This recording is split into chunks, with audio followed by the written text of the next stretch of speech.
Bismillah ar-Rahman ar-Rahim. Aujourd'hui, Inch'Allah, on va faire le cours Les lois de la réaction chimique. On va commencer par la première loi qui est loi de conservation de la masse. Pour cela, on a besoin de faire une expérience à l'aide d'une balance électronique, d'un flacon qui contient de l'acide chlorhydrique et d'un morceau de craie. On sait que la craie est constituée en partie du calcaire et on sait aussi que l'acide chlorhydrique agit sur le calcaire. On commence par peser les réactifs et la bouteille. Donc on a la bouteille contenant l'acide chlorhydrique et le morceau de craie. L'ensemble pèse 160 grammes. On va maintenant introduire la craie dans le flacon. Ben voilà, la réaction chimique a commencé depuis un peu de temps et on remarque que le chiffre est le même, 160 grammes, et ça durera lors de la réaction et jusqu'à la fin de cette réaction, il restera le même chiffre. Donc le titre de ce cours, les lois de la réaction chimique. Grand 1, loi de conservation de la masse. Voilà l'expérience qu'on a vue tout à l'heure. Donc on a la masse de la craie et de l'acide chlorhydrique et du flacon. L'ensemble pèse 160 grammes. Et donc avant la réaction, au cours de la réaction, il conserve la même valeur. Et après la réaction, on a toujours la même valeur, 160 grammes. Donc on va noter cette observation.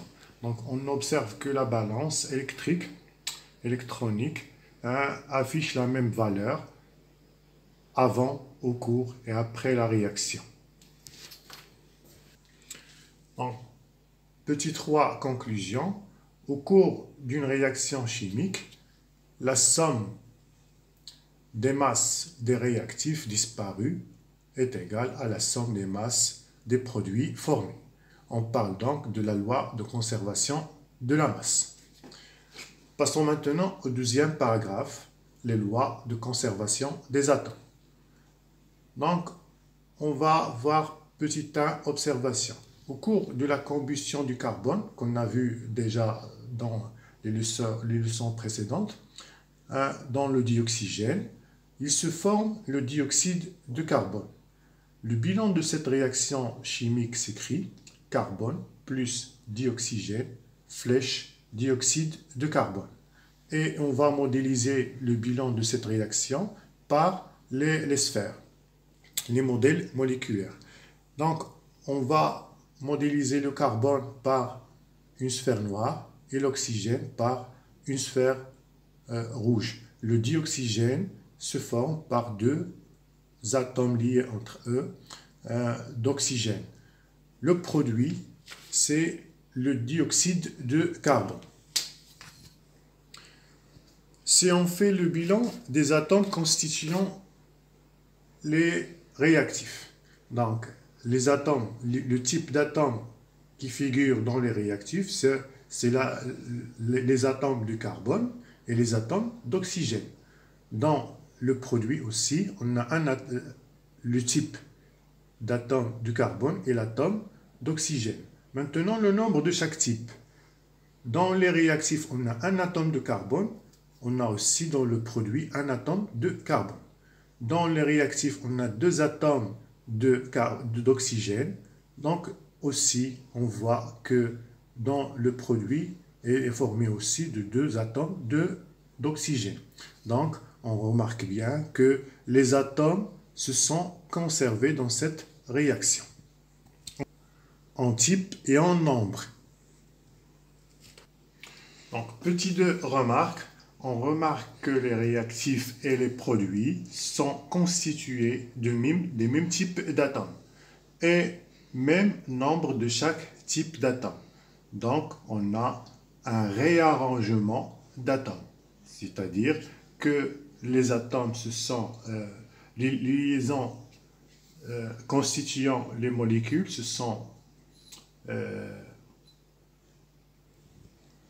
se sont brisés et ont formé d'autres types de liaisons constituant de nouvelles molécules. Donc, petit 3, la loi de conservation des atomes. Donc, au cours d'une réaction chimique, les atomes constituant les molécules des réactifs se réarrangent pour former de nouvelles molécules constituant des produits.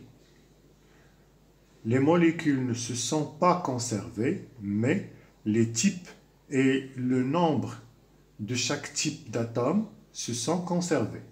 Donc, on parle de la loi de conservation des atomes. En grand 3, les équations chimiques. Alors, quand on modélise les molécules du bilan d'une réaction chimique par leur formule chimique, on obtient ce qu'on appelle une équation chimique.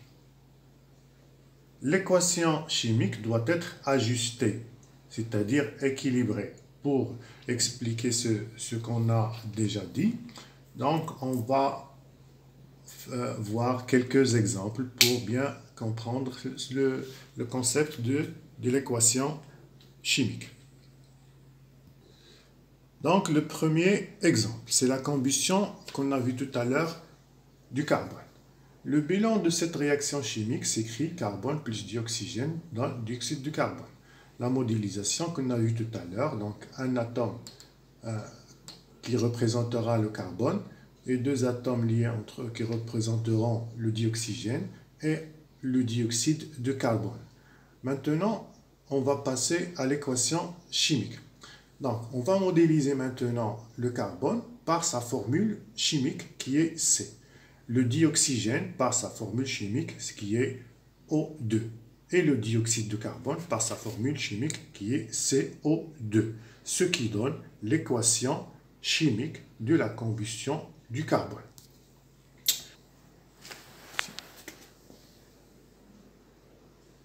On remarque que cette équation est ajustée.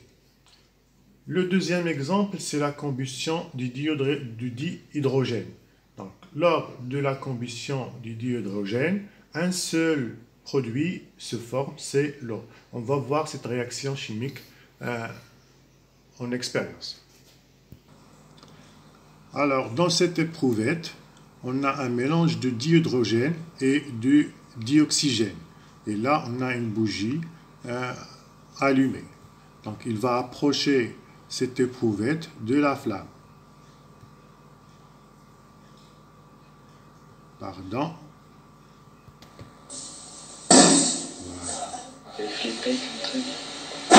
Vous voyez, le dihydrogène brûle avec une explosion. Une détonation, ça dépend de la quantité d'hydrogène. Si plus la quantité d'hydrogène est importante, plus la détonation est importante. Voilà la quantité de chaleur dégagée par cette combustion. Donc, lors de cette transformation chimique, cette réaction chimique, il se produit un seul composant, c'est l'eau. Donc, le bilan de cette réaction chimique s'écrit d'hydrogène plus dioxygène donne l'eau. On va modéliser l'équation de cette réaction chimique par les sphères, le modèle moléculaire. Donc, le dihydrogène est constitué de deux atomes d'hydrogène liés entre eux. Le dioxygène aussi constitué de deux atomes d'oxygène liés entre eux. Et il donne de l'eau. Donc la molécule d'eau est constituée d'un atome d'oxygène et deux atomes d'hydrogène liés entre eux. Et voilà. Maintenant, l'équation chimique. Donc H2, c'est la formule chimique du dihydrogène. O2, c'est la formule chimique du dioxygène. Et H2O, c'est la formule chimique de l'eau. Donc on remarque que le type d'atomes se sont conservés. On a le type d'atome H, le voilà. Et le type d'atome O, le voilà. Mais le nombre d'atomes d'oxygène dans les réactifs est 2. Par contre, dans le produit, c'est 1. Donc on dit que cette équation n'est pas ajustée, c'est-à-dire n'est pas équilibrée, et on doit l'ajuster. Donc on va l'écrire en remarque. Donc on remarque que le nombre d'atomes d'oxygène dans les réactifs est différent de celui dans le produit. Donc on dit que cette équation n'est pas ajustée, c'est-à-dire n'est pas équilibrée. Pour équilibrer ce genre d'équation, on procède de la manière suivante. Donc on va réécrire le bilan, l'équation de cette réaction chimique. Alors dans cette équation, on va faire apparaître quelques chiffres. Par exemple, ce chiffre-là qui est 1 qu'on n'écrit pas, qu'on n'écrit jamais d'habitude. Et il y a d'autres chiffres qui sont en nombre de 1 aussi. Il y a un 1 ici, un là, un là. Donc, dans l'équation chimique, on a des chiffres qui sont grands, comme ces 1 là, et des chiffres qui sont petits en indice de chaque molécule, de chaque atome. Alors, quelle est la signification de ces chiffres? Donc, ce chiffre-là signifie que cette molécule est constituée de 2 atomes d'hydrogène. Ce chiffre-là signifie que cette molécule est constituée de 2 atomes d'oxygène. Ce chiffre-là signifie que cette molécule-là est constituée de 2 atomes d'hydrogène et de 1 atome d'oxygène. D'habitude, on n'écrit pas 1. Mais ces chiffres-là, qui sont à gauche de chaque molécule, ils nous donnent le nombre de chaque molécule. Donc, on n'a pas le droit de toucher dans ces chiffres, ces petits chiffres, parce que si on change ce nombre-là par 3, par exemple, ça donne la molécule d'ozone. La molécule d'ozone est différente de la molécule du dioxygène. Donc, on n'a pas le droit de changer les molécules, mais on peut changer la quantité, ou bien le nombre de chaque molécule. Alors, pour ajuster ce type d'équation, on va changer ces chiffres-là de manière à avoir un équilibre dans l'équation. Par exemple, alors, on va compter le nombre d'atomes d'hydrogène dans les réactifs. Donc, on a 1 multiplié par 2. Donc, on a 2 atomes d'hydrogène dans les réactifs. Ici aussi, on a 1 multiplié par 2, c'est-à-dire 2 atomes d'hydrogène dans le produit. Ce qui signifie que l'atome H est équilibré. Maintenant, on passe à l'oxygène. 1 multiplié par 2, ça donne 2 atomes d'oxygène dans les réactifs. Mais dans le produit, on a 1 multiplié par 1, donc on a un seul atome d'oxygène. Alors, on va changer ce 1-là. On va le remplacer par 2. Maintenant, on a 2 fois 1, c'est 2. Et 1 fois 2, c'est 2. C'est bien pour l'oxygène, mais pour les atomes d'hydrogène, il a changé le nombre. Parce qu'on a maintenant 2 fois 2, c'est-à-dire 4 atomes d'hydrogène. Donc, on va changer ce chiffre-là aussi et le remplacer par 2. Donc, on a maintenant 2 fois 2, 4 atomes d'hydrogène. Et là, 2 fois 2, 4 atomes d'hydrogène. Là, on a 1 fois 2, donc 2 atomes d'oxygène. Et 2 fois 1, donc 2 atomes d'oxygène. Donc maintenant, l'équation est équilibrée. On va représenter cette équation par le modèle moléculaire. Par modèle moléculaire, 2 molécules d'hydrogène, du dihydrogène, les voilà. On a ici une molécule de dihydrogène et on a aussi une autre molécule.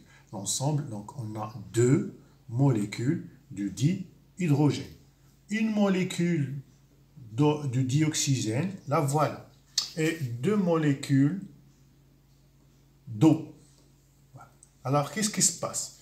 Alors, lors de la réaction chimique, les liaisons entre les atomes constituant chaque molécule se brisent.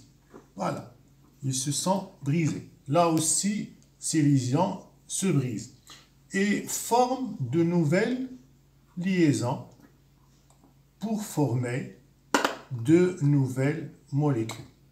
Voilà. Donc, ces chiffres-là sont appelés les coefficients stéchiométriques de la réaction chimique. Les coefficients stéchiométriques nous donnent les proportions exactes à mélanger pour avoir une réaction complète et on n'aura aucun excès d'aucun constituant de cette réaction. On va les remettre comme ils ont été. Voilà. Et voilà par modèle. C'est bien. Donc l'interprétation de cette réaction chimique, on l'a dit. Donc il faut deux molécules de dihydrogène qui réagissent avec une seule molécule de dioxygène pour former deux molécules d'eau. On va faire un troisième exemple, c'est la combustion complète du méthane. On va écrire directement l'équation chimique. Donc le méthane, sa formule chimique est CH4. Le dioxygène, sa formule chimique est O2. Le CO2, c'est la formule chimique de carbone. Et H2O, c'est la formule chimique de l'eau, bien sûr. Ce sont les produits. Donc on va faire pareil comme tout à l'heure. On va mettre en évidence les petits chiffres, y compris les chiffres 1.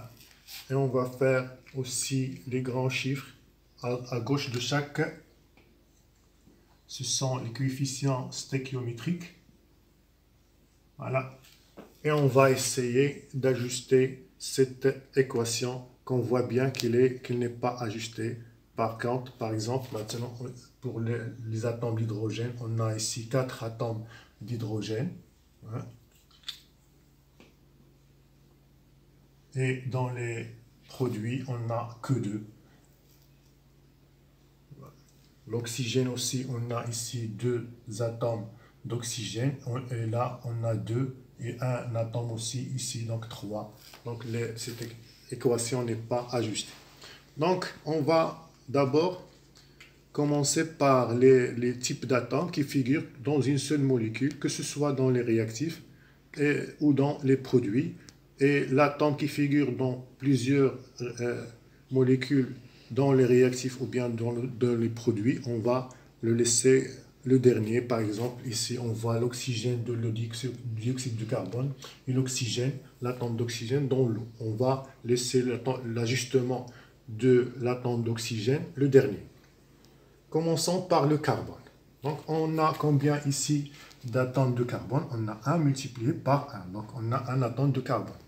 Ici aussi, on a 1 multiplié par 1. Donc, on a un seul atome de carbone. Le nombre maintenant de l'hydrogène. On a 1 multiplié par 4. Donc, on a 4 atomes d'hydrogène. Mais ici, on a 1 multiplié par 2, c'est-à-dire on n'a que 2 atomes. Donc, on va changer ce chiffre-là, le remplacer par 2. Maintenant, 2 fois 2, c'est 4. C'est bien. Il nous reste l'oxygène. Donc, dans les produits, dans les réactifs, on a 1 multiplié par 2. Donc, on a 2 atomes d'oxygène. Mais, dans les produits, on a 1 multiplié par 2, c'est-à-dire on a 2 atomes d'oxygène dans le dioxyde de carbone. Et aussi 2 multiplié par 1, on a aussi 2 autres atomes d'oxygène dans l'eau. La somme, c'est 4. Donc, à la fin, enfin, on a 4 atomes d'oxygène dans les produits. Donc, on va changer ce chiffre-là, de sorte que le nombre qu'on va mettre ici, quand on le multiplie par 2, nous donne 4. Et ce nombre est 2. Donc, on va vérifier ça avec des modèles moléculaires. Donc voilà le modèle moléculaire du méthane, le modèle moléculaire du dioxygène bien sûr, le dioxyde de carbone. Et donc on a une molécule de méthane, deux molécules de dioxygène. Le produit, ce sont une molécule du dioxyde de carbone et deux molécules d'eau. Voilà. Donc, ces nombres-là, ces chiffres-là, hein, les nombres à gauche de chaque molécule sont appelés coefficients stéquiométriques en arabe, معاملات تناسبية التفاعل الكيميائي. Et on voit bien que les atomes sont bien conservés. Un atome de carbone, le voilà. 4 atomes d'hydrogène, les voilà. Et 4 atomes d'oxygène, voilà 2 et voilà 2. Donc on a vraiment un réarrangement de molécules, des liaisons qui se brisent et de nouvelles liaisons qui se forment pour former de nouvelles molécules. Donc, une vue d'ensemble sur cette leçon, voilà, pour que vous puissiez écrire votre leçon de façon convenable. Cette leçon est très importante surtout pour les élèves qui veulent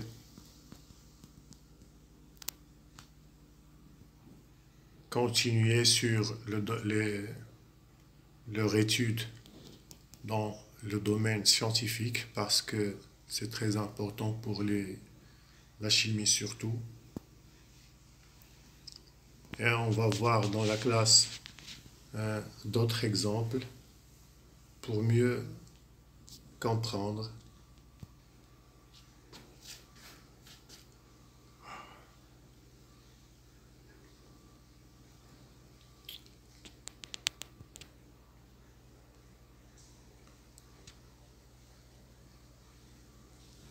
Voilà, c'est tout pour aujourd'hui. Merci et à la prochaine leçon, Inch'Allah.